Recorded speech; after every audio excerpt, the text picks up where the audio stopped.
హల్లెలూయా, స్తోత్ర. దేవునికి మహిమ కలుగును గాక. ప్రజలారా, దేవుడు మీ దగ్గరకు వచ్చి ఉన్నారు. దాన్ని బట్టి దేవునికి మహిమ పరుద్దాము, దేవుని ఆరాధిద్దాము. యెహోవా మా ప్రభు దేవుడు గొప్ప దేవుడు. ఆయన ఆరాధించేవారు ఆత్మతోనూ సత్యముతోనూ ఆరాధించాలని దేవుడు మనకు మధ్య వచ్చి ఉన్నారు. కాబట్టి యెహోవా మా ప్రభు, భూమి ఆకాశములు మహిమ గల నీ నామము చాలా గొప్పది. ఏది గొప్పది? దేవుని యొక్క మహిమ గల నామము గొప్పది. దేవుని ఆరాధిద్దాము. దేవుని బిడ్డలారా, దేవుని ఆరాధించి మహిమపరుద్దాం, దీవులు పొందుకుందాం.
హల్లెలూయా.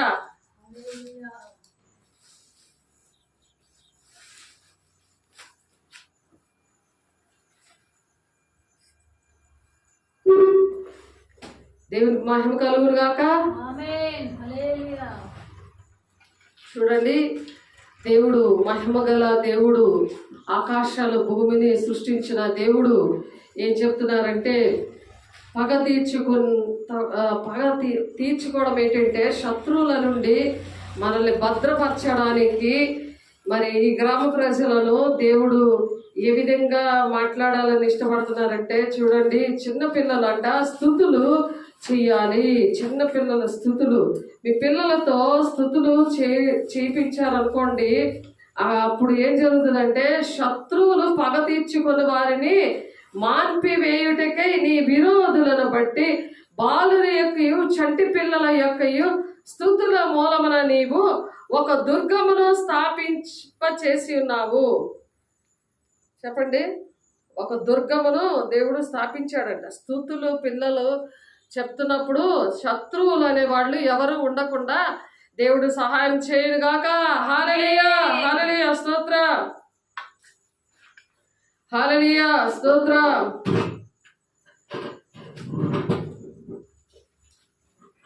కీర్తనలు 2వ అధ్యాయము 8-2 ఉంది. చూడండి, 8-2 మీకోసం చదువుతాను. శత్రువులను పగదీర్చుకుని వారిని మాన్పివేయుటకై నీ విరోధులను బట్టి, నీకు ఎవరైనా విరోధులు ఉంటారు కదా, వాళ్ళ కోసం నువ్వు బాధపడే పని లేదు. ఆ విరోధుల బట్టి అట దేవుడు ఏంటంటే దేవుడు కోరుకునేది ఏంటంటే దేవుని యొక్క స్థుతులు మనం ఎప్పుడైతే చెప్తామో ఆ స్థుతుల సింహాసనాసనుడై ఆయన కూర్చొని మన బాధలన్నీ వింటా ఉంటాడు. ఆ బాధలన్నీ విని ఆ శత్రువుల నుండి విడిపించే గొప్ప దేవుడు ఆయన, శక్తిమంతుడు. ఎందుకంటే మనము ఆ విధంగా దేవుని యొక్క చిత్తాన్ని నెరవేర్చుకోవాలి. ఆ శత్రువులు పట్టుకొని నేర్చుకొని ఏదో తాగేసి మా ఇంట్లో గొడవలు ఇవన్నీ పెట్టేది ఏంటంటే సాతానుడు. ఏదో తెచ్చుకొని కష్టపడి తినేసి పడుకునేది కాదు.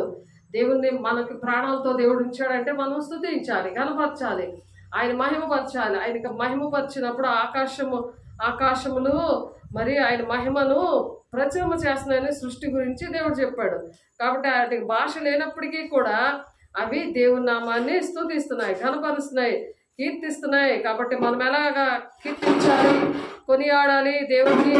అందుకని మొదటి దశలోకి 5వ అధ్యాయము 24 మిమ్ముని పిలిచిన వాడు నమ్మకమైన వాడు గనుక అలాగ చేయుడు. స్థితిని చెప్పినప్పుడు మీకు శత్రువు నుండి విడిపిస్తారన్నమాట. విడిపించే గొప్ప దేవుడు, శక్తివంతుడు మన మధ్య ఉన్నాడు. దేవునికి మహిమ కలుగును గాక. మిమ్మల్ని పిలిచిన వాడు, దేవుడు మనల్ని పిలిచాడు దేవుని రాజ్యానికి వెళ్ళడానికి. ఎవరైతే దేవుని మాట వింటారో వాళ్ళు ఎలాగా కన్నురెప్ప పాటలోనే వాళ్ళు దేవుని రాజ్యానికి వెళ్ళడానికి దేవుడు మధ్యాకాశానికి వస్తాడు. ఆయన మేఘాలు వస్తాడు. తెలిసిన మీ కష్టాలు, మీ కన్నీళ్ళు, మీ బాధలు, దుఃఖాలు అన్ని కూడా తీయడానికి ఆ దేవుడు సజీవుడైన దేవుడు మరి ఏం చేస్తారు, మేఘాల మీద వస్తాడు. ఆకాశ మండలంలోకి మేఘాల మీద కొనుపోబడుదుము కాగా మనం సదాకాలము ప్రభువుతో కూడా ఉండము. సదాకాలము మనం దేవుడితో ఉండేది మన ఇల్లు, ఇది శాశ్వతమైనది కాదు. ఈ భూలోకము సదాకాలము ప్రభుతో కూడా ఉంటాం. కాబట్టి ఇక ఈ మాట చేత ఒకరినొకడు ఆదరించుకోండి. ఈ మాటలు ఎవరైనా కష్టంలో ఉంటే పాత పనులే, వాడు ఎలా తాగొచ్చాడు, అక్కడ గొడవ ఆడుతున్నాడు కాబట్టి వాళ్ళ గొడవ మనకెందులే అని ఊరుకోకూడదు. ఈ మాటలు చెప్పడానికి దేవుడు మీ గ్రామానికి వచ్చాడు. దేవుడికి మహిమ కలుగును గాక.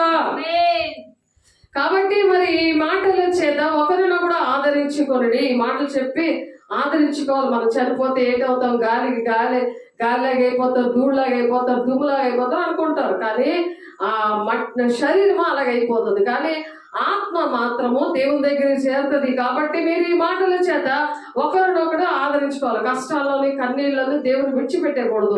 దేవుడు ఎందుకు మీ ఊరు వచ్చారు, మీ గ్రామం వచ్చారు, ఎక్కడ విశాఖపట్నము నాది మరి గుంకలము, దేవుడు మీ పట్ల ప్రణాళిక అండి. దేవుడు మీకోసము ఇక్కడ సంఘాన్ని సేవకుల్ని ఏర్పాటు చేసుకున్నాడు దేవుడు. అందరి బట్టి దేవునికి మహిమ కలుగును గాక. ఎందుకంటే సంఖ్యాకాండంలో 23:19 ఏంటంటే దేవుడు అబద్ధమాడుటకు ఆయన మానవుడు కాడు.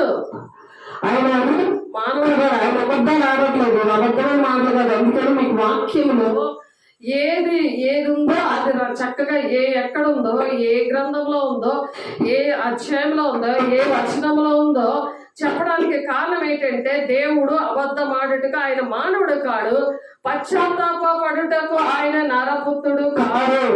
ఆయన చెప్పి చేయకుండా ఆయన చెప్తున్నాడు కదా సదాకాలము దేవుడు మనతో ఉంటామని. అందుకని మీరు చింతించకుండా మీ బాలు యొక్క చంటి పిగిళ్ళ యొక్క స్థుతుల మూలంగా దేవుడికి ఒక దుర్గంగా స్థాపించమంటాడు. ఒక కంచె, దుర్గం అంటే ఏంటి? ఒక కోట, ఒక కంచె.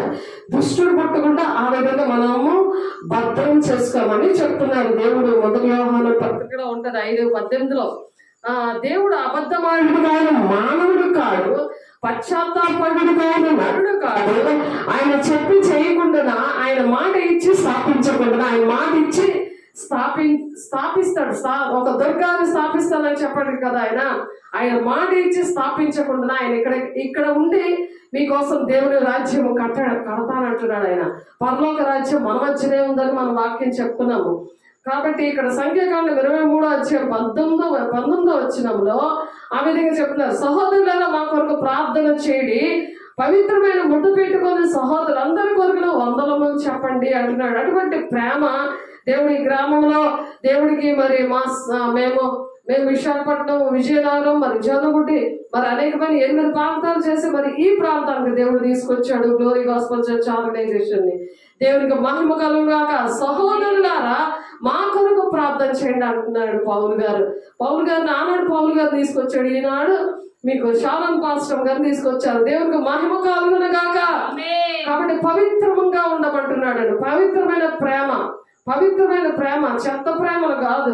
చెత్త ప్రేమలు అనేవి ఉండకూడదు. ఉంటే దేవుని రాజ్యానికి వెళ్ళరు. అందుకనే ఎప్పుడు కూడా పరిశుద్ధంగా ఉండాలి, పవిత్రంగా ఉండాలి. ఆర్భాటముతోను, ప్రధానతోను, శబ్దముతోను, దేవుని బోధతోను పరలోకము నుండి ప్రభు దిగివచ్చును. ఇక్కడ చూసారా దేవుడు ఇక్కడ దిగొచ్చారు. ఇదిగో చూడండి, ఇక్కడ దేవుడు పరలోకం నుండి దిగొచ్చారు. ఇక్కడ బోరం ఓడగానే ఎక్కడుంది వాక్యము? మొదటి దశలోనికే పత్రిక 4:16 మీరు పిల్లలకి బైబిల్ చదివించండి. మీరు వినండి, మీకు చదువు రాకపోతే. ఆర్భాటంతోను, ప్రధానతోను, శబ్దంతోను, దేవుని బోరతోను పరలోకం నుండి ప్రభు దిగవచ్చును. క్రీస్తునందుంటున్న మృతులు మొదట లేస్తారట. ఎవరైతే ముందు చనిపోయారు అనుకోండి, దేవుడు వచ్చే వరకు కొంతమంది బ్రతుకుతారు. దేవుడు వచ్చే వరకు కూడా మరణం రుచి చూడాలని వాక్యం చెప్తుంది. కొంతమంది అలాగే యేసయ్య చనిపోయి తర్వాత కూడా 40 రోజులు అనేక మందిని కనిపించారు, 500 పైగా కనిపించారు. కానీ ఇప్పటికీ కూడా మరణము రుచి చూడకుండా ఉన్నారు. దేవునికి మహిమ కలుగును గాక. అప్పుడు చనిపోయారు అనుకోండి, కొంతమంది చనిపోతారు. చనిపోతే ఆ చనిపోయిన వారట క్రీస్తునందుండి మృతులైన వారు మొదట లేతురు ఆర్భాటంతో. ఏ విధంగా అయితే అపోస్తలుల గారు 1:11 ఆయన చనిపోయి ఆయన మానవాళి కోసము ఆయన మనందరికీ కూడా రక్షణ ఇవ్వడానికి, పాపము అనేది పాపానికి జీతం మరణము కాబట్టి మరణం ఎక్కడ తీసుకెళ్తుంటే నరకాన్ని తీసుకెళ్తుందా? ఆ మరణం ఎలా ఉండాలి?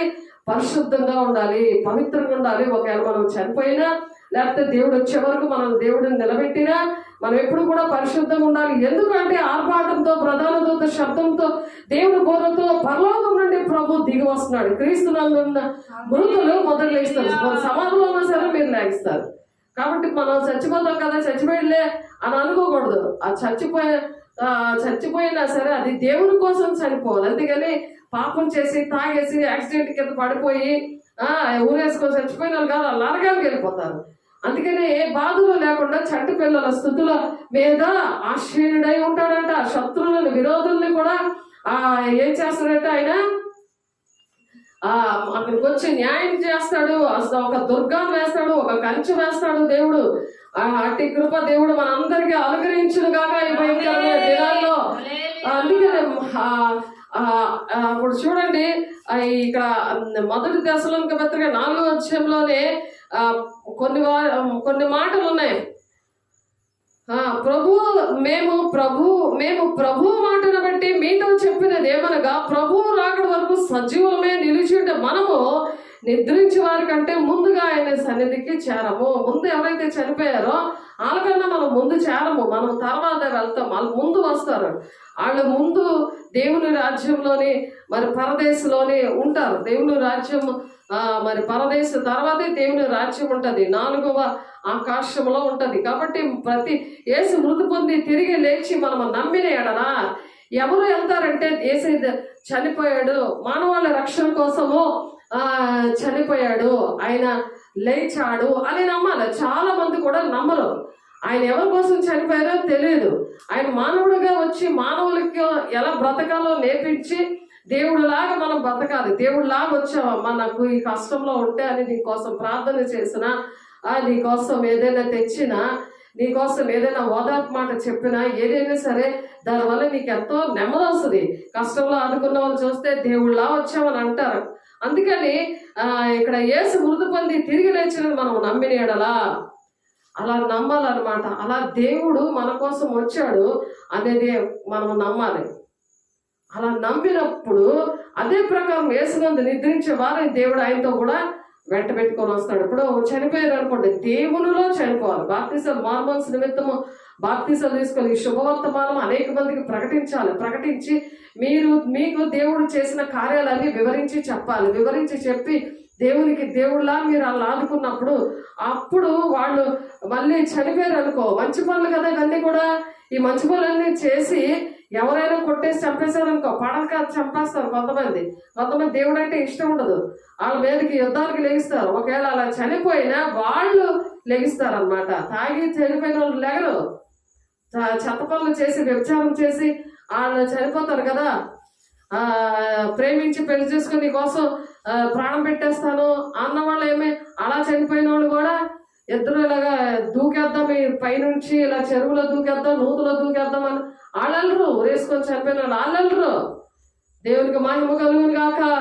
వాళ్ళు ఎగరు, వాళ్ళు నరకానికి వెళ్ళిపోతారు. నిద్రించిన వాళ్ళు కూడా ప్రకటన 20వ అధ్యాయంలో ధవల సింహాసనం దగ్గర దేవుడు అక్కడ నిలబెట్టి, నువ్వు ఈ మాటలు విని కూడా నువ్వు తప్పు చేసి ఈ పని చేసి చచ్చిపోయావు కాబట్టి నువ్వు నరకానికే వెళ్ళాలి అని లెక్క అనమాట. అది గవర్నమెంట్, అది ఇక్కడ గవర్నమెంట్ రూల్స్ ఎలా పాటిస్తున్నాం మనం. అలాగే పరలోకపు గవర్నమెంట్ ఏంటంటే బైబిల్. ఆ బైబిల్లో ఉన్న ప్రతిదీ కూడా, ప్రతి ఆజ్ఞలు, ప్రతి మాటలు నిన్ను అడుగుతాడు. నువ్వు దేవుని నమ్ముకొని ఏం చేసావు, ఎవరి కోసం బ్రతికావు, ఎవరిని ఎంతమందికి నువ్వు మంచి మాటలు చెప్పావు, ఎంతమందికి దేవుళ్ళకి సహాయం చేసావు, దేవుడి గుణాలు రాకుండా నీలో దెయ్యం గుణాలు వచ్చాయా, ఏ గుణాలు వచ్చాయి అనే విషయాలు జ్ఞాపకం చేసుకో దేవుని బిడ్డ. అప్పుడు ఒకవేళ చనిపోయినా దేవుడు ఆయనతో కూడా వెంట పెట్టుకొని వస్తాడట. వాళ్ళు లెగిస్తారు, వాళ్ళు ముందు పరదేశంలో ఉంటారు కదా, వాళ్ళ మధ్యాకాశం నుండి దేవుడు వాళ్ళ వెంట పెట్టుకొని వస్తాడు. అందుకని మనం ఏంటంటే ఎవరైనా చనిపోయారని మనం సహోదరులు అనే నిరీక్షణ లేని ఇతరుల వల్ల మీరు దుఃఖపడకుండా నిరీక్షణ అనేది ఉండాలి, విశ్వాసం అనేది ఉండాలి, ఒక నిరీక్షణ ఉండాలి. ఎవరైనా చనిపోతారనేసి వాళ్ళతో పాటు మరి సతీ సహగమనం చేశారు రాజా రామ్మోహన్ గారు. దానికోసం ఎంతో ప్రయాసపడి మరి క్రిస్టియన్స్ లో విలియం కేరీ గారు, ఆయన ఒక తన కళ్ళారా భర్త చనిపోగానే భార్యని అలాగ మంచంతో తెచ్చి అలాగ సమాధి మీద పెట్టేసి కాల్చేస్తాడు. అలాగ చూసి ఆయన రాజా రామ్మోహన్ రాయ్కి మరి బ్యాక్ బోన్ లాగా ఉండి వెనక నుండి పని చేసుకొని వచ్చాడు. వెనక నుండి ఇటువంటి కార్యాలు ఎంతో మంది చేశారు. అందుకని మరి దేవునికి మహిమ కలుగును గాక. అలాంటి నిరీక్షణ ఇతరుల వల్లే మీరు దుఃఖపడకుండానట్లు నిమిత్తము దుఃఖపడతారు కదా, అలాంటి పనులు అవుతుంటే దుఃఖం వస్తుంది కదా. ఏంటిది, మనుషుడికి జ్ఞానం లేదు, సాతాను గడు పనులు కదవి. చచ్చినోడు చచ్చిపోయాడు కానీ బతికున్న వాళ్ళు చంపాడు మళ్ళగా. మరి ఆమెకి పిల్లలు అందరూ ఉంటారు కదా, కుటుంబం ఉంటుంది కదా. ఒకటి చచ్చిపోయాడు అంటే ఇంకొకరు కూడా చంపాడు. అది సైతాన్ పనా, అది దేవుడి పనా? అలాంటి దుష్టుడి నుండి విడిపించడానికి దేవుడు అంటే దుఃఖపడద్దు, మీరు దుఃఖపడకుండా నిమిత్తము నిద్రించిన వారి గురించి మీకు తెలియకుండా నాకు ఇష్టం లేదు అని చెప్పి వీళ్ళు మృతి పొందినాక ఎలాగుంటారు. నిద్రించిన వారు దేవునితో కూడా ఆయన వెంట పెట్టుకొని వస్తాడు. ఆయన మనకి అలాగా మరి దేవుడు మనకు సహాయం చేయను గాక. అలా వాక్యం మీరు తెలుసుకుంటే అప్పుడు దేవుడు ఎలాగలాగుంటే మనము ఈ కన్నురెప్ప పాటలోనే దేవునితో ఎత్తబడతాము. ఒకవేళ చనిపోయినా సరే దేవుని రాజ్యానికి వస్తాము. మరి ఇప్పుడు మనం బ్రతికున్నాం కదా, మనం వాళ్ళు మనము కలుసుకుంటాం మధ్యాకాశంలో. అక్కడ నుండి పరలోక రాజ్యం, పరిశుద్ధ పట్టణము. పోయిన వారం మనం నేర్చుకున్నాం కదా, బంగారు పట్టణము, బంగారు వీధులు. అక్కడ మనము ఉండడానికి దేవుడు సహాయం చేయను గాక. దానికి ఇంకా మనం ఈ భూలోకంలో ఉండి మరి దేవుడు బడి అంటే చర్చి అంటే ఏంటి, దేవుడు బడి. అందులో కొన్ని విషయాలు నేర్చుకోవడానికి దేవుడు మరొక అవకాశం ఇచ్చిన దేవునికి మహిమ కలుగును గాక. మీ సొంత కార్యాలను జరుపుకొనుట ఎందును, మీ చేతితో పని చేయటం ఎందును ఆశ కలిగి ఉండవల్లని మిమ్మల్ని హెచ్చరించుచున్నాను. ఒకరైతే ఏంటంటే భర్త తెస్తుంటుంటే భార్య తినుకోని ఉంటుంది, లేకపోతే భార్య తెస్తుంటే భర్త తినుకోని ఉంటాడు, పడుకొని ఉంటుంటాడు, తాక్కొని ఉంటుంటాడు. అలాంటి పనులు చేయకూడదు. ఇద్దరు కూడా పని చేయాలి, పని చేయాలి. ప్రతి ఒక్కరూ పని చేస్తూ దేవుని మాటలు వింటూ దేవునిలాగా బ్రతకాలి, దేవుని పనికి సహకరించాలి. దేవునికి మహిమ కలుగును గాక. సంఘములో వెలుపటి వారి యొక్క సంఘములకు వెలుపటి వారి ఎడల మర్యాదగా నడుచుకొనుచు, సంఘములకు వెలుపటి వారి ఎడల మర్యాదగా నడుచుకోవచ్చు. వెలుపల సంఘానికి వెలుపల ఉన్నారు కదా, సంఘానికి వచ్చారు కదా, చర్చికి వచ్చాము కదా అని ఇక్కడ ఒక భక్తి నాటకం ఆడడం కాదు. బయటికి వెళ్ళినా సరే నువ్వు ఇక్కడ ఎలాగున్నావో అలాగే ఉండాలి. దేవునికి మహిమ కలుగును గాక. అందుకే అది మరి పౌలు గారు దశలోనికే సంఘానికి చెప్తున్నారు 4:11 సంఘమునకు వెలుపటి వారి ఎడల మర్యాదగా నడుచుకొనుచు, మీకేమీ కొదువ లేకుంటున్నట్లు మేము మీకు ఆజ్ఞాపించి ప్రకారము మీరు పరుల జోలికి పోక. మీరు ఎవరు ఏం చేయాలి?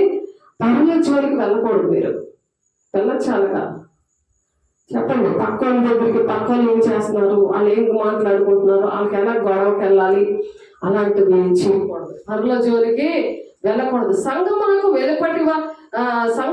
వెలుపటి వారి ఎడల మర్యాదగా నడుచుకొనొచ్చు, మీకేమి కొదువు లేకుండానట్లు మేము మీకు ఆజ్ఞాపించిన ప్రకారం మేము పరుల జోలికి వెళ్ళకుండా ఏం చేయాలి? మీ సొంత కార్యాలు చేసుకోండి, మీ పనులు మీరు చేసుకోండి, దేవుడు తెలుసుకోండి, నీతి న్యాయం ఇవన్నీ కూడా దేవుడు బడిలో నేర్చుకోవాలి. దేవుడు మరి మీ ప్రాంతానికి దేవుడు వచ్చాడు కదా, దేవుడు మీ ప్రాంతానికి వచ్చినప్పుడు దేవుడి మాటలు విని వారమంతా కూడా మీరు చక్కగా దేవుని మాటలు విని దాని ప్రకారం నడవాలి. మీ పనిలోకి వెళ్ళినప్పుడు ఇటువంటి విషయాలు చెప్పాలి. దేవునికి మహిమ కలుగును గాక.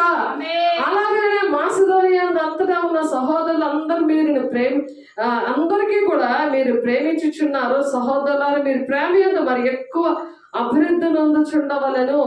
ఎక్కువ అభివృద్ధి అనేది ప్రేమ.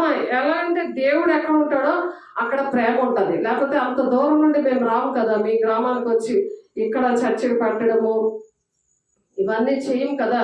ఇదే మతము కులము భేదము ఏమీ లేకుండా మీ పనులు మరి చక్కగా మీరు ఉండాలని, మీ గ్రామంలో మీరు చక్కగా కుటుంబాలన్నీ బాగుండాలి. రేపు పొద్దున దేవుడు వచ్చినప్పుడు మీకు ఎలా తెలుస్తుంది, దేవుడు ఎలాగొస్తారు ఏంటో అనేది ఎలా తెలుస్తుంది అని చెప్పడానికి దేవుడు ఇక్కడికి వచ్చారు. దేవుడు బిడ్డలుగా తీసుకుని వచ్చారు. కాబట్టి ఉపేక్షించబడు మనుషులు ఉపేక్షింపడు, కానీ మీకు తన పరిశుద్ధతను అనుగ్రహించిన దేవుడనే ఉపేక్షించుచున్నాడు.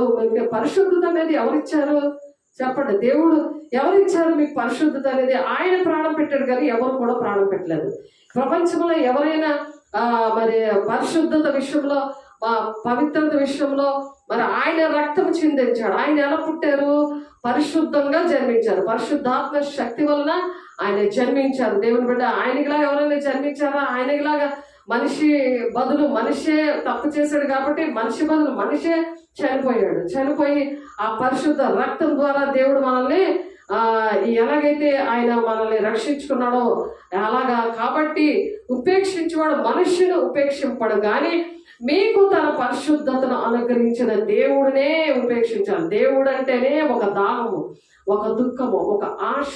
ఆయనతో మాట్లాడాలి, ఆయన పని చేయాలి, ఆయనకి ఇష్టంగా నడవాలి, క్రమంలో నడవాలి. క్రమంలో అక్రమంగా నడవకూడదు, అక్రమంగా డబ్బులు సంపాదించకూడదు, అక్రమైన మాటలు, బూతులు, మరి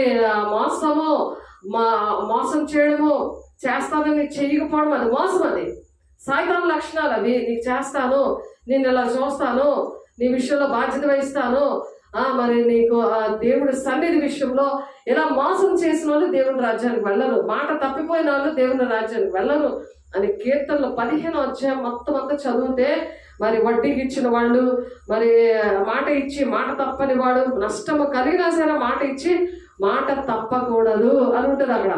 అందుకని పరిశుద్ధులు ఒకటికే దేవుడు పిలిచాడు. మనల్ని ఎందుకు పిలిచాడు? పరిశుద్ధ రక్తంలో కడగడానికి. మానవాళ్ళంతా కూడా మతము కులము భేదము లేకుండా ఆయన ఎలాగైతే ప్రేమించాడో మనము కూడా అలాగ పరిశుద్ధ రక్తం ద్వారా మనల్ని కడిగాడు. కాబట్టి పరిశుద్ధులు అవ్వడానికే మనల్ని పిలిచాడు. ఎందుకు? పరిశుద్ధ పట్టణానికి. ఇలాగ కనురెప్ప పాటలోనే ర్యాప్చర్ అంటారు దాన్ని. ఎవరైతే అలాగ పరిశుద్ధంగా జీవిస్తారో, ఎవరైతే దేవుని మాట వింటారో, వీరి దేవుని వాక్య ప్రకారం నడుస్తారో, గ్రంథంలో ఏదుందో అది దాని ప్రకారం నడుస్తారో వాళ్ళు పరిశుద్ధులు అవటకే పిలిచారంటే వాళ్ళు పిలిచినా సరే ఆ పిలుపుని చెవులు పెట్టకుండా, ఆ మాటలు వినకుండా వాళ్ళ ఇష్టం వచ్చి నడిచిన వాళ్ళు వెళ్ళరు. అది వెళ్ళరు అని ఎలా తెలుస్తుంది? దేవుని పిల్లలు వచ్చి ఇలా చెప్తే తెలుస్తుంది. అందుకు మీ గ్రామానికి వచ్చాడు. దేవుని మహిమపరచండి, దేవునికి మహిమ కలుగును గాక. పరిశుద్ధులకే దేవుడు మనల్ని పిలిచాడు, కానీ అపవిత్రులుగా ఉండటం పిలవలేదు. అపవిత్రమైన పనులు చేయకూడదు, పరిశుద్ధంగా ఉండాలి. ఆత్మ శరీరం రెండు కూడా పరిశుద్ధంగా ఉండాలని కొరింథీ పత్రికలో 7వ వచనంలో ఉంది. కాబట్టి మనం ప్రతిదీ కూడా మన పరిశుద్ధతని మనం సంపూర్తి చేసుకోవాలి. పరిశుద్ధులు సంపూర్ణులు అవ్వాలంటే క్రీస్తు శరీరము అంటే సంఘం అనమాట. సంఘము క్షమాభివృద్ధి జరగాలంటే సువార్థికులు, ప్రవక్తలు, ఉపదేశకులు, కాపర్లు, బోధకులు, అపోస్తులు వీళ్ళని ఏర్పాటు చేశాడు. ఒక 5 పరిచర్యలు ఏర్పాటు చేశాడు దేవుడు. ప్రతి సంఘంలో కూడా వీళ్ళు ఉండాలన్నమాట. అలా బలపరుస్తాడు. క్రీస్తు శరీరము క్షేమాభివృద్ధి జరుగుతుంది. అలాగా అట్టి కృప దేవుడు ప్రతి ఒక్కరికి అనుగ్రహించునుగాక. అది పిలుపు. పరిశుద్ధంగా ఉన్న వాళ్ళని ఆ విధంగా పిలుస్తాడు. ఈ విషయం దేవుడును అతిక్రమించి తన సహోదరుని మోసము చేయకుండా వలెను. ఎవరికి కూడా ఎలాంటి పని అతిక్రమించకూడదు అంటే మాట తప్పిపోకూడదు. నువ్వు అక్రమం చేసినట్టు లెక్క వస్తుంది. నువ్వు మాట ఇచ్చావనుకో, ఏదో మాట దేవుడికి ఇస్తున్నావు, దేవుని బిడ్డలకి ఇస్తున్నావు, అది నువ్వు మాట తప్పిపోకూడదు. నువ్వు పరిశుద్ధంగా ఉంటే నువ్వు మాట నువ్వు అపవిత్రంగా ఉంటే మాట తప్పిపోతావు. నీలో దుష్టుడు ఉంటే నువ్వు మాట తప్పిపోతావు. నువ్వు అలా మోసం చేయడం, అబద్ధం ఆడటము, మరి అదొకలాగా మరి మనిషిని చూసాక ఆ మనిషిని వేరేగా ఊహించుకోవడము, ఒక స్త్రీని మోహపు చూపుతో చూస్తే వాళ్ళతో వ్యభిచారం చేసినట్టు ఉంది వాక్యం. ఎందుకంటే దేవుడు లెక్కలు వేరు, నీ లెక్కలు వేరు, మనుషుల లెక్కలు వేరు. ఈ దేవుడు లెక్కలో ఎవరైతే ఉండి దేవుడి మాట వింటారో వాళ్ళు ఈ విషయం దేవుడును అతిక్రమించి తన సహోదరికి మోసము చేయకుండా వలెను. ఎందుకనగా మేము పూర్వం మీతో చెప్పి సాక్ష్యం ఇచ్చిన ప్రకారము ప్రభు వీటన్నిటి విషయమే ప్రతిదండన చేయవాడు. ప్రతిదండన, దేవుడు ప్రతిదండన. ఆయన కొడితే ఎలా ఉంటుంది ఆలోచించండి. మీరు మోసం చేసిన, మాట తప్పిపోయినా దేవుడు ప్రతిదండన, దేవుని యొక్క ప్రతిదండన చేయవాడు. ఆయన దండిస్తాడనమాట. 6వ వచనం ఉంది. మొదటి దశలోనికి పత్రిక 4వ అధ్యాయము 6వ వచనంలో, కాబట్టి పరిశుద్ధత ఎందును ఘనత ఎందును తన ఘటముని ఎట్లు కాపాడుకొనవలన అది ఎరిగి ఉంటాయే. ఎలా మన పరిశుద్ధతలో మనం పరిశుద్ధంగా ఉండి ఘనత, మనకున్న మంచి పేరు, దేవుడి బిడ్డలుగా ఉన్న మంచి పేరు కదా అది. రారాజ బిడ్డలుగా, రాజవంశం కదా ఇది. అలాగా మన ఘటం అంటే మన బాడీని, మన దేహం అనే దేవుని ఆలయాన్ని కాపాడుకొనవలను. ఎరిగి ఉంటే ఎలా అలాగా నువ్వు ఎరిగి ఉండడమే అంటే తెలుసుకోవడమే దేవుని చిత్తం. దేవునికి మహిమ కలుగును గాక. ఆ దేవుని చిత్తము చేసిన వాళ్ళే దేవుని రాజ్యానికి వెళ్తారు. అది మత్తయి 7:21 ఉంది. ఇది దేవుని చిత్తం. మొదటి దశలోనికి పత్రిక 4వ అధ్యాయం 5వ వచనంలో ఉంది. దేవుని చిత్తం ఏంటంటే పరిశుద్ధత ఎందును ఘనత ఎందును తన ఘటమును ఎట్లు కాపాడుకోనవలనో అది ఎరుగుటయే దేవుని చిత్తము. దేవుని పరువు తీసేయకూడదు. నీ పరువు తీసుకుంటే దేవుడు పరువు పోతుంది కదా. దేవుడు మనిషిని అని చెప్పి మరి దేవుడు ఆత్మ నాలో ఉందని ఇలా చెప్పుకొని అది దెయ్యం పనులు చేయకూడదు కదా. లోపల ఒక మాట, బయట ఒక మాట. సాతాను ఉంటే అలాంటి మాటలు ఉంటాయి. మాట అంటే మాటే, ఆ మాట మీద నిలబడాలి. అది దేవుని బిడ్డల లక్షణం. దేవునికి మహిమ కలుగును గాక. కానీ వాళ్ళు ఎదుటి వారిని మోసం చేసేప్పుడు వాళ్ళు బాధపడితే దేవుడు ఊరుకోను అంటున్నాడు. ప్రభు వీటన్నిటి విషయమే ప్రతిదండన చేయవాడు. జాగ్రత్త. నేను దండిస్తాడు, శిక్ష వేస్తాడు, గద్దిస్తాడు, పనిష్మెంట్ ఉంటుంది దానికి. ఆ దేవుని రాజ్యం ఉండదు అని అనేకమైన వచనాల్లో ఉంది, అనేకమైన అధ్యాయంలో ఉంది. ఏంటంటే మీలో ప్రతి వాడును దేవుని ఎరగని అన్యజనుల వలె, దేవుడు అంటే భయం ఉంది కానీ దేవుడు ఎవరో నాకు లేరు అన్నట్టుగా ఉంటారు. దేవుడు లేనట్టుగా బిహేవ్ చేస్తాడు. దేవుడు చూస్తున్నాడు. సామెతలు గ్రంథంలో ఉంటది ఆ మాట, ఒకసారి చూడండి. సామెతలు మనం ఒకసారి చెప్పుకున్నాము. సామెతలలోని ఆ మాట ఉన్నది, దేవుడు చూడట్లేదులే అని మనం ఉండకూడదు. సామెతలు 15వ అధ్యాయము 3వ వచనంలో ఉంది చూడండి. యెహోవా కన్నులు ప్రతి స్థలము మీద నుండును, ప్రతి స్థలం మీద యెహోవా కళ్ళు ఉంటాయి. దేవుడు కళ్ళు ఉంటాయి. కళ్ళుండి చెడ్డవారిని మంచివారిని అవి చూస్తూ ఉంటాయి. ఎవరి కళ్ళు చెప్పండి? ఎవరి కళ్ళు? యెహోవా కళ్ళు చెడ్డవారిని మంచివారిని కూడా చూస్తూ ఉంటాయి. అందుకని మీలో ప్రతి వాడును దేవుని ఎరుగని అన్ని జనుల వలె కామాభిలాష ఉండకూడదని చెప్తున్నారు. కామాభిలాష, ఆ కామాభిలాషతో అలాంటి చూపులు చూస్తుంటారు. అవి తెలియవు అనుకుంటారు దేవుని పిల్లలకి నీ స్కాన్ అంతా తెలిసిపోతుంది. నీ బాడీలో ఏంటంటే తప్పులు ఉన్నాయో, నీ లైఫ్ స్టోరీ ఏంటో అన్నీ తెలుస్తాయి. కానీ వాళ్ళు వెయిట్ చేస్తూ ఉంటారు, దేవునితో చెప్తా ఉంటారు. అది నీకు మంచిది కాదు. దేవుని దగ్గర కన్నీరు పెట్టినా నువ్వు చేసిన పనులు, నీ చూపులు, నీ ప్రవర్తన అవన్నీ కూడా దేవుడి పిల్లల దగ్గర నువ్వు చేస్తే దేవుడు అంటే నీకు ఎవరో తెలుసు.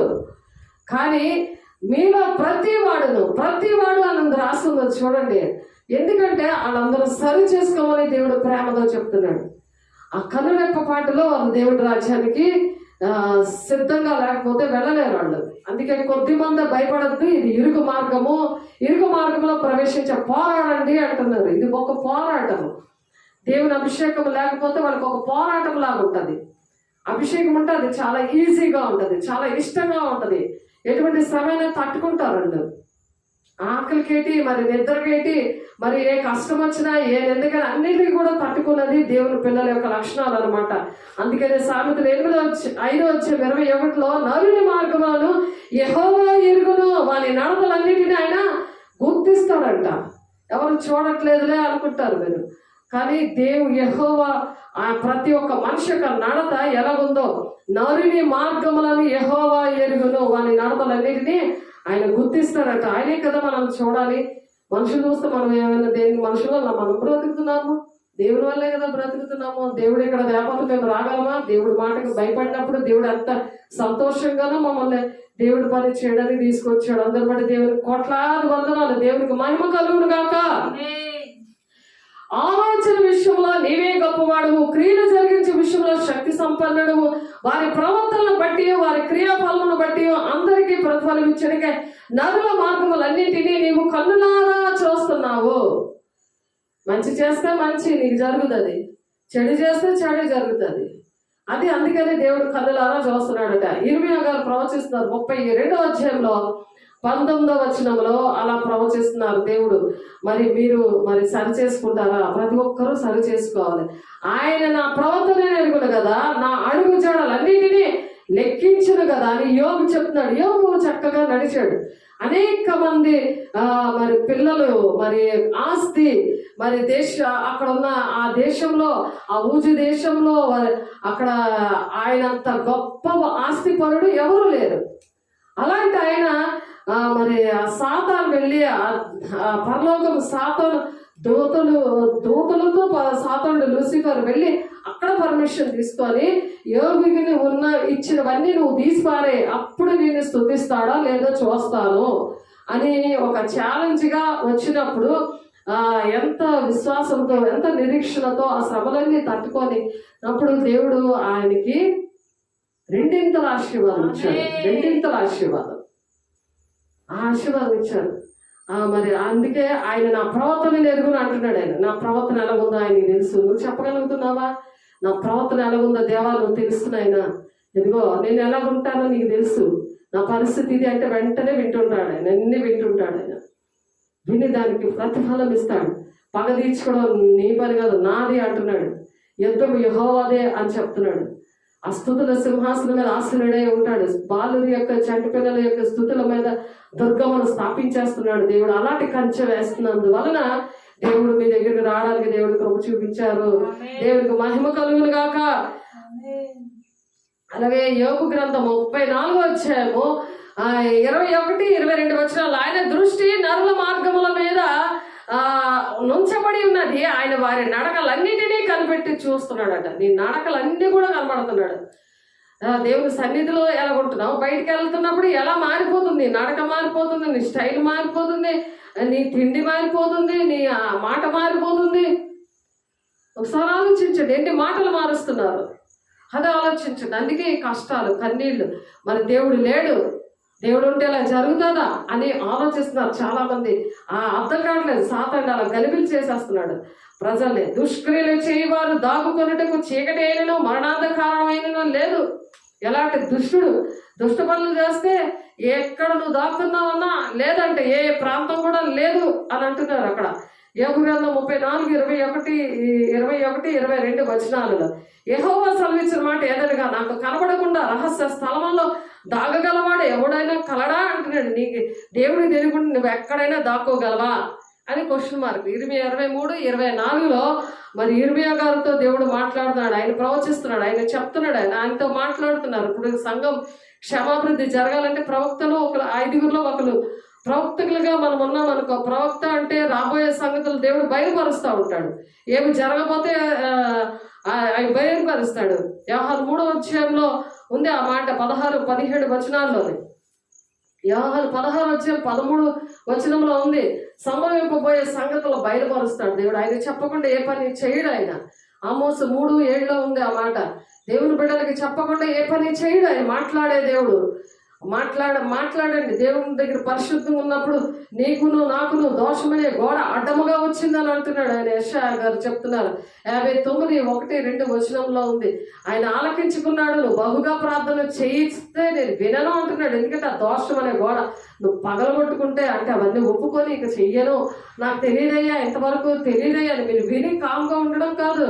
విని దేవుడు మీతో మాట్లాడుతున్నప్పుడు వెంటనే చేతులెత్తి, దేవా ఇలా ఉండనయ్యా, మరి దేవునికి నీకు ఇష్టంగా ఉంటానయ్యా, ఈరోజు చెప్పినవని ఆ మాటలని వారమంతా నేను నెమరేసుకొని మరి ఫోన్లో ఉంటాను, దేవుని మాట వింటాను, దేవునికి లోపడతాను, దేవునికి ఇష్టంగా నడుస్తాను అని చెప్పగలిగి ఉండాలి. అలా చెప్పినప్పుడు దేవుడు మీతోనే డైరెక్ట్గా అన్నీ మాట్లాడతారు. దేవుడు నాతో మాట్లాడకపోతే మీకు చెప్పలేను.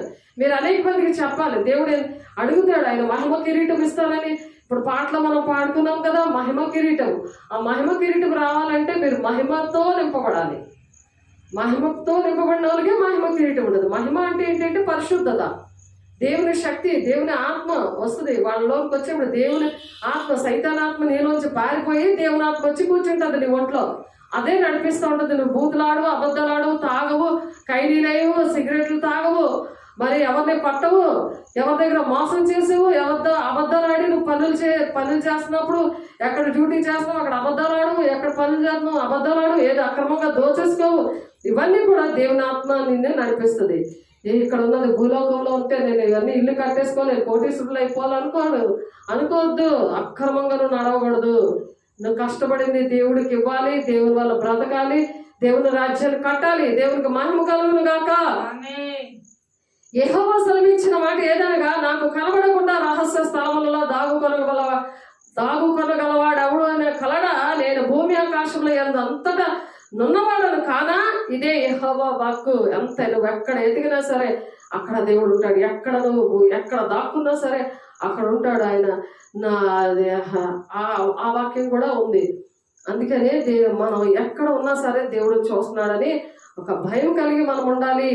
తన ఎడల యథార్థ హృదయం గలవారిని బలపరచుడిగా యెహోవా కనుదృష్టి లోకమందంతటా సంచారం చేస్తుందంట. లోకమందంతటా కూడా మనం లోకమందంతటా మా దేవుడు ఎక్కడ ఉన్నాడే, ఏం చూస్తున్నాడు అనుకుంటాడు మనుషుడు.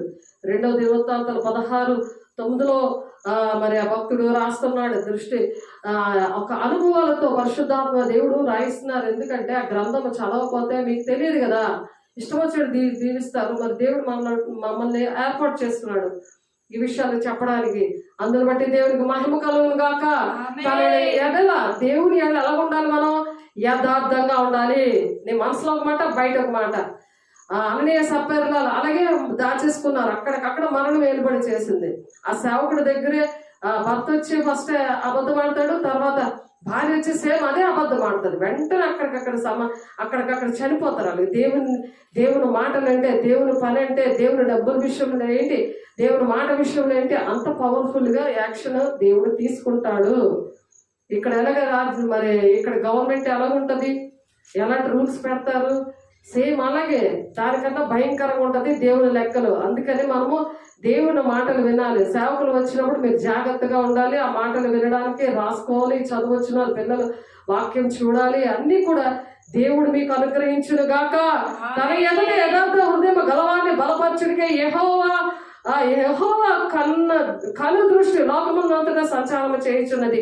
ఈ విషయమందు నీవు మతి తప్పి ప్రవర్తించింది గనుక ఇది మొదలుకొని నీకు యుద్ధములే కలుగును.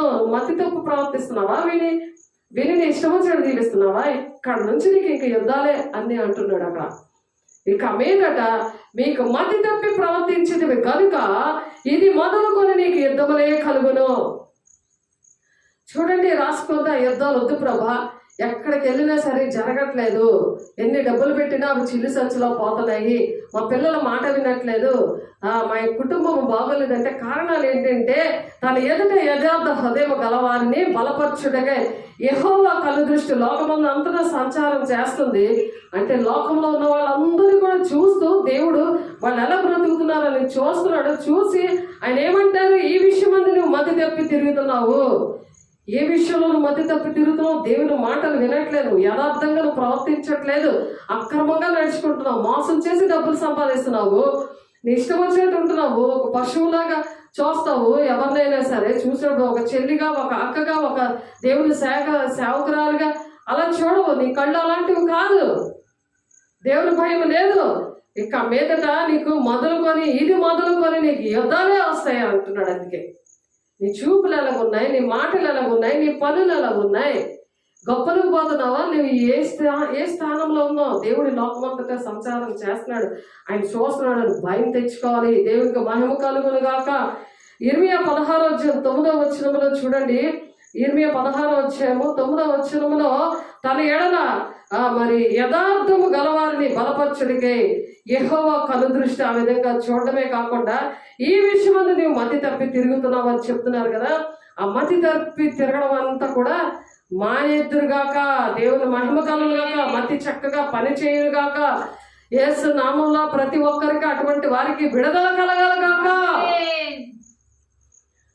దేవుని పిల్లలుగా ఆయన మహిమను మనము ఆ విధంగా వివరించాలి. దేవుని బిడ్డలు ఆ విధంగా విడిపించాలి. దేవుని మహిమను పొందుకోవాలి. అప్పుడు మహిమ కిరీటంలో ఎంతమంది రక్షించబడతారో అన్ని పొడులు ఉంటాయి అన్నమాట. వజ్రాలు, వైడూర్యాలు, కెంపులతో ఉంటుంది. అది జీవితాంతం కూడా మనం కష్టపడినా సంపాదించుకోలేనిది. యుగగాలు ఉండే దేవుని రాజ్యంలో రారాజు బిడ్డలుగా అలా ఉండాలని దేవుడు ఆశపడి మాటలు చెప్తున్నారు. ఏలైనగా వారు పోయిన త్రోవలన్నిటి మీద దృష్టి ఉంచి తిని ఏది నా కన్నులకు మరుగు కాలేదు, వారి దోషము నాకు మరుగై ఉండదు. అర్థమవుతుందా? మీరు ఎలాగ వెళ్తున్నారో, ఏం చేస్తున్నారో, మనం ఎటు వెళ్తున్నామో, ఏ మార్గంలో వెళ్తున్నామో అన్ని కూడా చూస్తున్నాడంట. వారి దోషము నాకు మరుగై ఉండదు. వారి మార్గం అనేది మనం మార్గాలు ఆయన చూస్తున్నాడని ఒక భయం కలిగి ఈ దినం నుండి దేవుని చేతుల పైకెత్తి దేవుని అడగండి.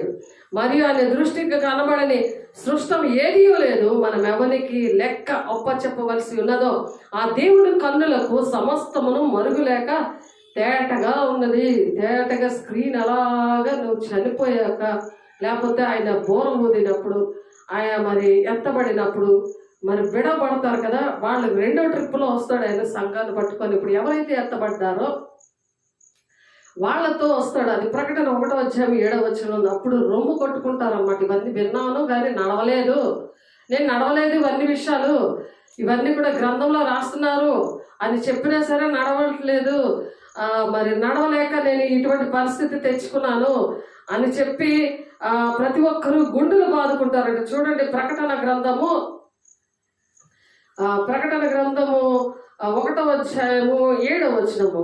అయ్యో ఎంత త్వరగా వచ్చేసాడేంటి, ఆయన నా కోరికలేం తీరలేదే, నా పనులేం అవ్వలేదే అని అనుకుంటారు.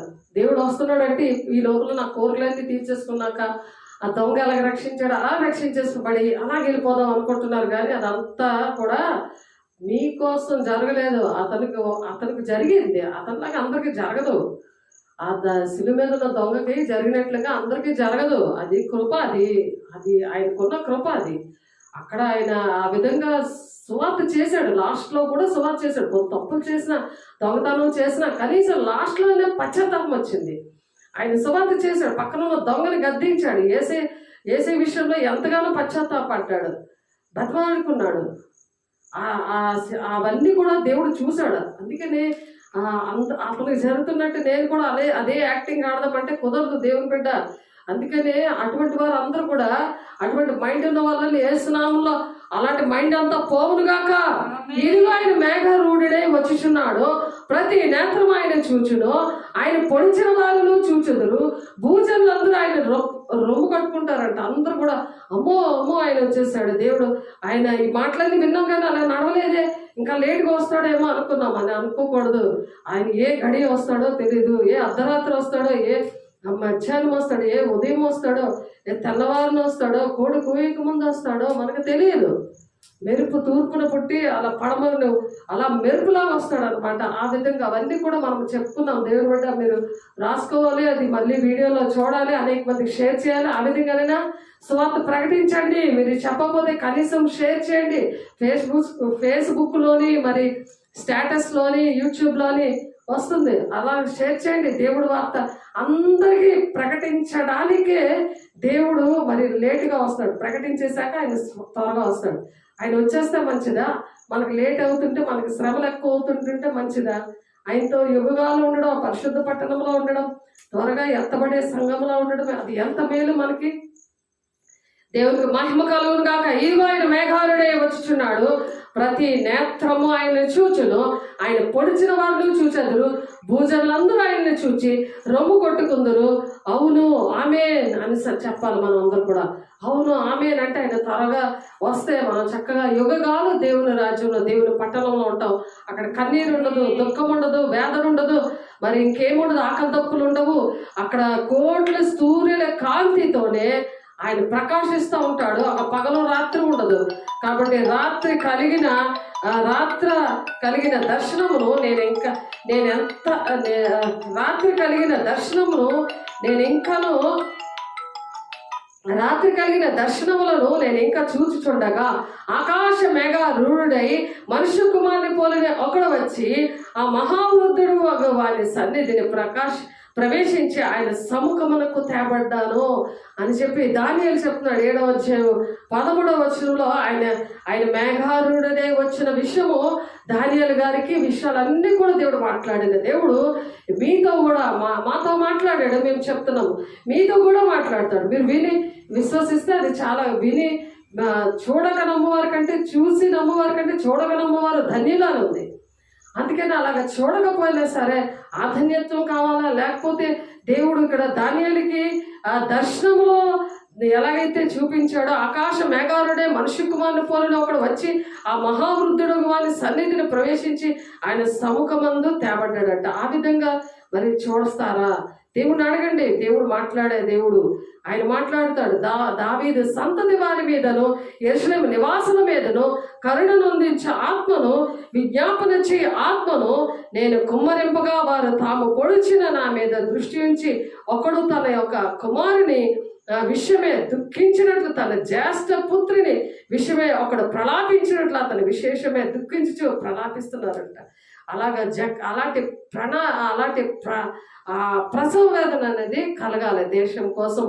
జకర్యా 12:10 వచనంలో ఆ మాట ఉంది. దేవుని బిడ్డలారా, ఎప్పుడైతే ఆత్మను దేవుడు కుమ్మరిస్తారో తాము పొడిచిన నా మీద దృష్టి ఉంచి ఒకడు తన ఏక కుమారుని విషయమే దుఃఖించినట్లు, అంటే ఒకే ఒక కుమారుడు చనిపోతే ఎలా ఏడుస్తారో అలాగ దుఃఖించి ప్రలాపిస్తారంట. అలాగా ప్రలాపిస్తారు. అలా దావీదు సంతతి వారి మీద, యెరూషలేము నివాసుల మీద దేవుడు అటువంటి విజ్ఞాపన చేసే ఆత్మను కొమ్మరించును గాక మన మీద కూడా. అలాగే విజ్ఞాపన చేయాలి దేశం కోసం, మరి గ్రామాల కోసం, రాష్ట్రాల కోసం, ఎవరు రక్షించే వారి పట్లను, నశించే వారి పట్లను అప్పుడు ఒక సువాసనగా మనం తయారు చేయబడతాం.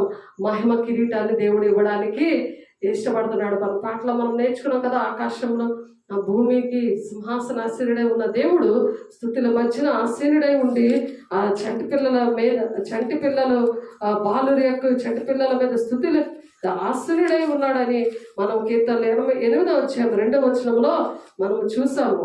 అందుకని దేవుడు నాకు ఇచ్చిన ప్రతి ప్రవచనం కూడా, దేవుడు ఒక్కొక్కరికి ఒక్కొక్క ప్రవచనం ఇస్తారు. దేవుడు ముందుగా జరగబోయే విషయాలు మనకు అన్ని నేర్పిస్తూ ఉంటారు. కాబట్టి దేవుడు నాకు ఇచ్చిన ప్రతి ప్రవచనము ఒక ఆయుధంగా తీసుకొని యుద్ధం చేస్తాను, ఆ విధంగా నేను పోరాడతాను అని తీర్మానాలు చేసుకోండి. దేవునికి మహిమ కలుగును గాక. అది మరి మొదటి తిమోతి రాసిన పత్రిక 1వ అధ్యాయము 8వ వచనంలో ఉంది. మీరు రాసుకోండి, ఆ వాక్యం పట్టుకొని దేవుడిని అడగండి. నేను లోక మాలిన్యము, మళ్ళీ ఇంకా ఎలాగా జ్ఞానం ద్వారా మనం ఎలా నడవాలంటే, నేను లోక మాలిన్యం నుండి తప్పించబడి ఉన్నాను, లోకంతో ఉన్న చింతలన్నిటి నుండి, శరీరానుసారమైన చింతలన్నిటి నుండి నేను తప్పించబడ్డాను అని చెప్పి ఉండాలన్నమాట. లోకంలో ఉన్న చింతలన్నీ నువ్వు పెట్టుకున్నావు అనుకో, ఈ విషయాలు ఏమర్థం. సాధారణ ఏం చేస్తాడంటే, లోకంలో ఉన్న చింతలన్నీ నీ బుర్రలో పెడతాడు, ఈ భూ సంబంధమైన చింతలన్నీ నీ బుర్రలో పెడతాడు. దేవుని చిత్తం అది కాదు. ఇందాక చదువుకున్నాం కదా, దేవుని చిత్తం మనం పరిశుద్ధంగా జీవించడము, పరిశుద్ధంగా నడిచి దేవుని మాటలు అనేక మందికి వివరించడము, దేవునికి ఇష్టంగా అనేక మందిని దేవుని రాజ్యానికి నడిపించడము, అది దేవుని చిత్తము. నువ్వు ఎంత దేవుని సన్నిధిని మోస్తావో ప్రత్యేకించబడతారు. ఎంత సన్నిధి, దేవుని యొక్క సన్నిధి, దేవుని యొక్క అభిషేకము ఎంత నువ్వు మోస్తావో, దేవుని ప్రజల్ని ఎంతమంది విషయంలో భారం కలిగి ఉంటావో అంతగా దేవుడు నిన్ను స్పెషల్గా ప్రత్యేకిస్తాడు, నిన్ను స్పెషల్గా చూస్తాడు, విఐపీలాగా నిన్ను చూస్తాడు. అలాంటి నీకు భోజనం పెడతాడు, అలాంటి ఇంటిలో ఉంటావు, అలాంటి నువ్వు ఎక్కడికి వెళ్ళి అలాంటి నిన్ను అలా చూస్తారు, ఒక రాకుమారుడిలాగా, రాకుమార్తెలాగా. దేవుడికి మహిమ కలుగును గాక. అటువంటి కృప దేవుడు మీ అందరికీ, మనందరికీ ఇచ్చును గాక. స్వార్థమైన ప్రార్థనలు చేయకూడదు. స్వార్థమైన ప్రార్థనలు ఏంటంటే, నా భర్తను దీవించు, నా భర్త కోసం ప్రార్థన చేస్తుంటే నాకు జవాబులు రావట్లేదు, రావవి ఎందుకు వస్తాయి? అవి స్వార్థమైన ప్రార్థనలు. దేవుని రాజ్యం కోసం నిన్ను ఏర్పాటు చేసుకున్నాడు, పరిశుద్ధంగా ఉండడానికి నిన్ను పిలిచాడు, నీకు ఎన్నో కార్యాలు చేశాడు. మొదటి నీతిని, రాజ్యాన్ని వెతకండి, నీ పరలోకతని తెలుసు అని అంటున్నాడు. నువ్వు దేని విగ్రహంగా కూడా చేసుకోడు, దేని గురించి కూడా నువ్వు చింత పడుతున్నావా, దేనికోసం నువ్వు చింతపడుతున్నావా అదే విగ్రహం. ఎవరిని ఎక్కువగా ప్రేమిస్తున్నావా అదే విగ్రహం. దేనికోసం నువ్వు టెన్షన్ పడుతున్నావా అదే విగ్రహము. అందుకని దేవుడు మీతో రాడు, నేను మీతో రాను అన్నాడు. చూడండి, నిర్గమాకాండంలో ఉన్న మాట. దేవుడు మనతో వస్తేనే మనకు జయం వస్తుంది. ఎక్కడికి వెళ్ళా, ఏ పనికి వెళ్ళా, ఎక్కడ నువ్వు పని చేస్తున్నా, ఏదున్నా సరే మరి నువ్వు జీవించాలంటే నిర్గమాకాండం 32వ అధ్యాయము 9వ వచనంలో ఏముందో తెలుసా? నిర్గమకాండం 32వ అధ్యాయంలో 9వ వచనంలో, మరియు యెహోవా ఇట్లనెను, నేను ఈ ప్రజలను చూచున్నాను, ఇదిగో వారు లోబడ నల్లన ప్రజలు. ఎవరాళ్ళు? లోబడి నల్లని ప్రజలు. చెప్పండి, ఎవరాళ్ళు? లోబడరాళ్ళు. ఎంత చెప్పు లోబడరు. ఇంకా ఇదే చింత, ఈ భూ సంబంధమైన వాటి కోసమే చింత. ఆ భూ సంబంధమైనవే అన్నీ కూడా వెతుక్కొని ఉంటారు, దాన్నే విగ్రహంగా చేసుకుంటున్నారు. ఎందుకు 10 ఆజ్ఞలు అలా రాశారు? దేన్ని నేను విగ్రహంగా చేసుకునకూడదు, దేన్ని నువ్వు సాగిల పడకూడదు, దేన్ని పూజించకూడదు అనేది చెప్పారు. 3-4 తరాల వరకు తండ్రి దోషం కుమారుల మీద రప్పిస్తాడంట. 1000 తరాల వరకు దీవెన ఉండదు. 1000 తరాల వరకు నేను నా మాట విని నా ఆజ్ఞలు గైకున్న వారిని నేను 1000 తరాల వరకు దీవిస్తానంటే, నువ్వే తవ్వేసుకుంటున్నావు. 1000 తరాల వరకు దీవెన నాకు వద్దు అని నువ్వు కాళ్ళతో అనుకుంటున్నావు. దేవుని మాట వినకుండాను 3-4 తరాల వరకు శాపం తెచ్చుకుంటున్నావు.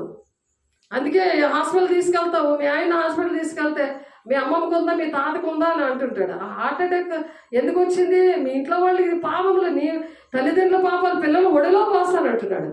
ఒడిలో పోస్తున్నప్పుడు నువ్వు అవి ఏమి నీ దగ్గర రాకుండా, దుష్టుడు ముట్టకుండా తన్ను తాను భద్రం చేసుకోమన్నాడు. నీ మటుకు నువ్వు దేవుని మాటల దగ్గర తీసుకొచ్చాడు కదా. దేవునికి లోబడనల్లని ప్రజలుగా ఉన్నారు కదా. కావున నీవు ఊరకుండము, నా కోపం వారి మీద మండును, నేను వారిని కాల్చివేసి నేను గొప్ప జనముగా చేస్తాను మోషేతో చెప్తున్నాడు ఆయన. మోషేతో చెప్తున్నాడు ఆ మాటలు.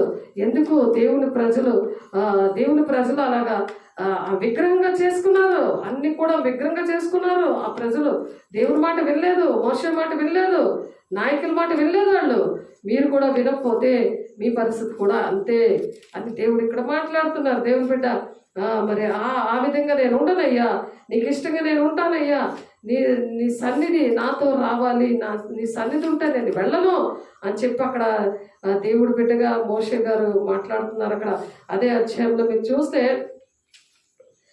నిర్గమాకాండం 32వ అధ్యాయము 9వ వచనంలో అక్కడ మీరు చూస్తే ఆ అధ్యాయం చదివారనుకోండి, 33 నిర్గమ 33:2 వచనంలో చూడండి, నేను మీకు ముందుగా దూతను పంపి కానానీయులను, అమోరీయులను, హిత్తీయులను, పెరజీయులను, హిబ్బీయులను, ఎబీరీయులను వెళ్ళగొట్టుదును, మీరు లోబడి నల్లని ప్రజలు కనుక నేను మీతో కూడా నేను రాను అనేస్తున్నాడు ఆయన. మీరు తిరగబడి చేస్తున్నారు కాబట్టి దేవుని సన్నిధి మీతో రాదు.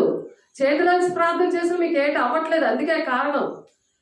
అందుకే నేను బాప్తీసాలు ఇవ్వగానే వాళ్ళ మీద చేతులేసి ప్రార్థన చేసినప్పుడు వాళ్ళు ఫ్రెష్గా ఉంటారు కదా, పసిపిల్లల హృదయం ఉంటుంది కదా, అప్పుడే జన్మించిన పిల్లల్లాగా ఉంటారు కాబట్టి వాళ్ళకి చేతులేసి ప్రార్థన చేసినప్పుడు దేవునాత్మతో నింపబడ్డారు. ఊదినా సరే వాళ్ళు దేవునాత్మతో నింపబడ్డారు. వాళ్ళకి అనేకమైన మహిమ కార్యాలు జరిగాయి. వెంటనే యేసు శరీరం రక్తం ఇచ్చినప్పుడు ఎక్కడైతే చెరువు దగ్గర దేవుని శక్తితో వాళ్ళు నింపబడ్డారో, దేవుని మహిమతో నింపబడ్డారో, నాలో ఉన్న వరాలు వాళ్ళలోకి వచ్చాయి. వాళ్ళు పరిచర్య చేశారు. సువార్థికులుగా, ప్రవక్తలుగా, ఉపదేశకులుగా, కాపర్లుగా, బోధకులుగా, అపోస్తులుగా వాడబడ్డారు. వాళ్ళు కూడా వింటున్నారు. ఎందుకు చెప్పండి, ఆయన సన్నిధి వచ్చింది. దేవునికి మహిమ కలుగుతుంది కనుక మీరు లోపల నల్లని ప్రజలు కనుక మీరు అది కంటిన్యూ చేసుకోవాలి.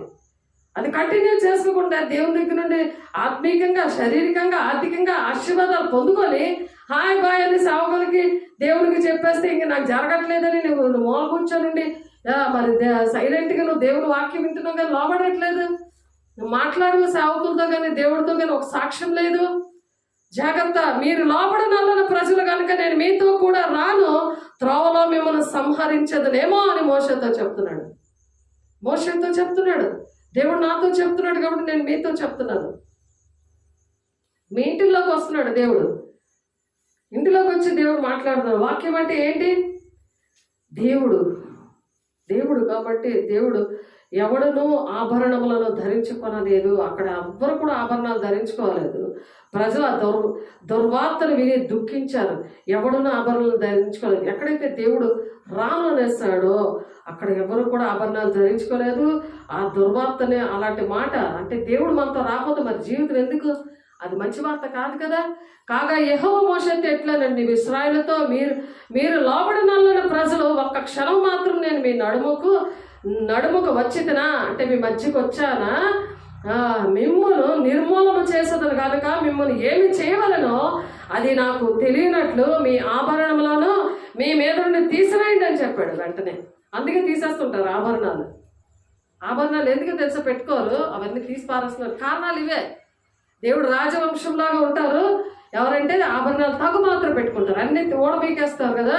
వాళ్ళు ఏంటంటే అక్కడ ఎందుకు తీశారో ఇక్కడ చూడండి, కనుక మిమ్మల్ని ఏమి చేయవలనో అది నాకు తెలిసినట్లు మీ ఆభరణములను మీ మీద తీసివేయుడి అని చెప్పాడు అనమాట. అందుకనే తీసేస్తూ ఉంటారు. వాళ్ళు భయపడిపోతారు. భయం ఎందుకు? దేవుడు రాకుమార్తెగా ఉండాలా, విధవరాలుగా ఉండాలా? చెప్పండి ఒకసారి ఆలోచించండి. సాతానుడు ఎలాగా నడిపిస్తూ ఉన్నాడు.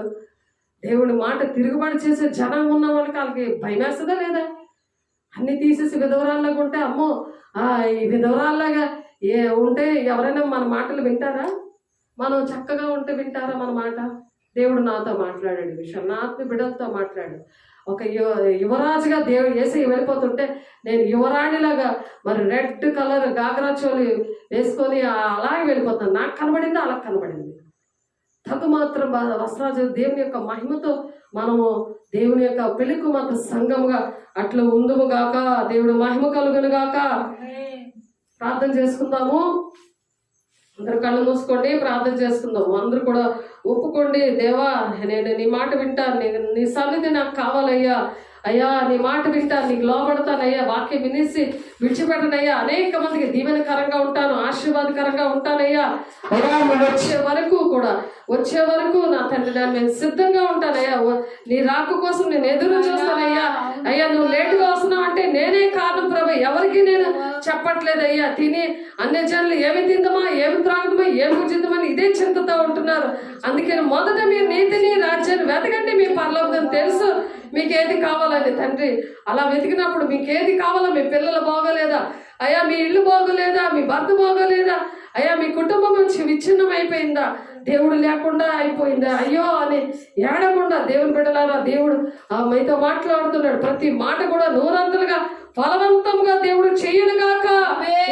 జీవిస్తుంది నేను కాదు, నా దేవుడే దీవిస్తున్నాడని మరి గలతీ 2:20 పౌలు గారు చెప్పినట్లు దేవుడు మన ఒంట్లో పెట్టుకొని మనం వెళ్ళినప్పుడు నిన్ను ముట్టినవాడు తన కనుగొట్టును ముడతాడు అని చెప్తున్నాడు. నిన్ను ముట్టినవాడు దేవుడు అలాగా కంచె వేయనుగాక. జకర్యా 2:8 లాగా నిన్ను ముట్టడు ఎవడు కూడా, నిన్ను ముట్టినవాడు దేవుడు కనుగుడ్డును ముట్టినట్టు అని చెప్తున్నాడు. అట్టి వాగ్దానాలన్నీ కూడా దేవుడు మనకిచ్చున్నాడు. కాబట్టి దేవా అయ్యా వాగ్దానాలు పట్టుకొని ప్రతి ఒక్కరూ ప్రార్థన చేయండి, ప్రతి ఒక్కరూ దేవుని దగ్గర దిద్దుబాటు చేసుకోండి. దేవా ఈ రోజు నుండి ప్రభా నీ మాట వింటాను, నీకు లోబడతాను అయ్యా, నీ రాజ్యానికి సిద్ధపడతాను. అక్రమంగా చేవాలారా పొండి మీరు ఎవరో నాకు తెలియదు అని అంటావు ప్రభా. తండ్రి నాయన అయ్యా నా నామంలో దెయ్యాలు వెళ్ళగొట్టాను అని అంటే నా తండ్రి నీ నామంలో అద్భుతకార్యాలు చేసానికి అవన్నీ చల్లవు. దేవా తండ్రి ఆయన సహాయం దయచేయండి. పరిశుద్ధాత్ముడా నీకు వందనాలు నాయన. నీ వాక్యం ప్రకటిస్తుండగానే అయ్యా అద్భుతాలు జరుగుతాయని మరి మార్కు 16:20 ప్రకారం మమ్మల్ని దీవించి ఆశీర్వదించాడు. మార్కు 16:17 ప్రకారం నమ్మువారి ఎలా సూచక్రియలు చేస్తాయి వాళ్ళు అయ్యా నాయన. పాములను ఎత్తు పట్టుకుంటారు, విషకరమైంది తాగినా సరే వారికి ఏమీ అవ్వదు అని చెప్తున్నావు నాయన. రోగుల మీద చేతులు వస్తే స్వస్థతలు వస్తాయని చెప్తున్నావు ప్రభా. నమ్మి బాప్తీసం తీసుకున్నవాడు రక్షించబడను, నమ్మని వారికి శిక్ష విధించబడును అని చెప్తున్నావు ప్రభా. అయ్యా అటువంటి శిక్ష రాకుండా ప్రభు నమ్మి అయ్యా నీ దగ్గరికి వచ్చిన బిడ్డలందరినీ కూడా మీరు దీవించి ఆశీర్వదించి నీ ఆశీర్వాదాలతో అయ్యా మీరు నడిపిస్తున్నందుకు మహిమ గల దేవా. అయ్యా మరి రక్షణ పొందుకున్న వాళ్ళు కూడా, నీ అభిషేకం పొందుకున్న వాళ్ళు కూడా ప్రభు అయ్యా వారి నాయన నీ వార్తను ప్రకటించడానికి మీరు అభిషేకించండి నాయన. మీరే దర్శించండి, మాట్లాడండి, మహిమ పొందుకొని సాక్షిగా మీరు నిలబెట్టుకుంటున్నందుకు వందనాలు స్తోత్రాలు చెల్లిస్తూ యేసయ్య పరిశుద్ధ నామములో బ్రతిమలాడి వేడుకుంటున్నాం తండ్రి. ఆమేన్. తండ్రి యొక్క దీవెన, కుమారుని యొక్క కృప, పరిశుద్ధాత్మ యొక్క నిత్య సహవాసము సదా కాలము దేవా ప్రతి ఒక్కరికి తోడేయండి, నడిపించును గాక. ఆమేన్. దేవుడికి మహిమ కలుగును గాక. దేవుడు దీవించి మిమ్మల్ని ఆశీర్వదించును గాక. ఆమేన్ ఆమేన్ ఆమేన్.